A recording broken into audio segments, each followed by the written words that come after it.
Си купих втора ръка и около Пловдив нещо загря. Стоп, хайде, пиленца влак, на море да идем, голям мерак.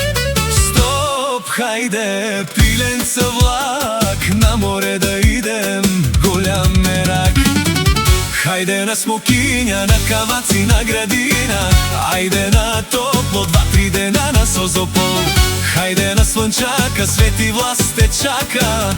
Ще попитате защо? Защото Черно море много е добре, слънце пече, още по-добре. На морето дупка, чакър, чакър де, Черно море.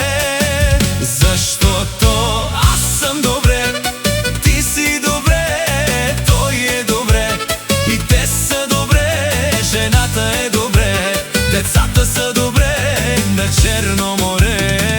Анжела бей!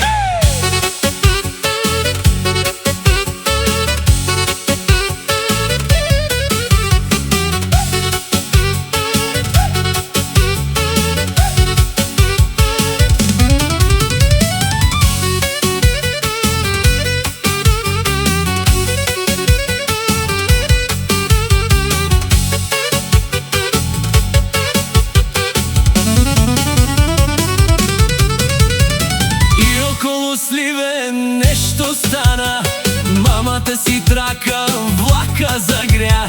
Стоп, айде, зареди билет, на море да ида, бутам рушвет. Стоп, айде, зареди билет, на море да ида, бутам рушвет. Хайде на Смокиня, на Каваци, на Градина, айде на топло, 2-3 дена на Созопол. Хайде на Слънчака, Свети Влас те чака. Ще попитате защо? Защото Черно море много е добре, слънце пече, още по-добре. На морето дупка, чакър, чакър де, Черно море.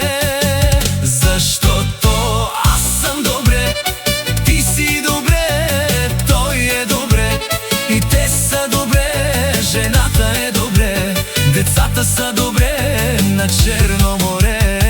Анжела бей! Пичове, коя е тая? Анжела бей?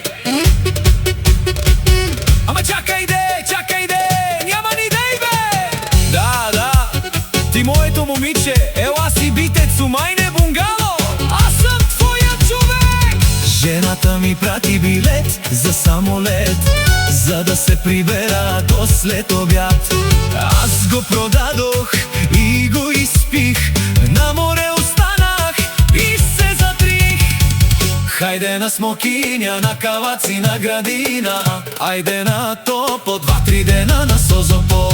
Хайде на Слънчака, Свети Влас те чака. Ще попитате защо?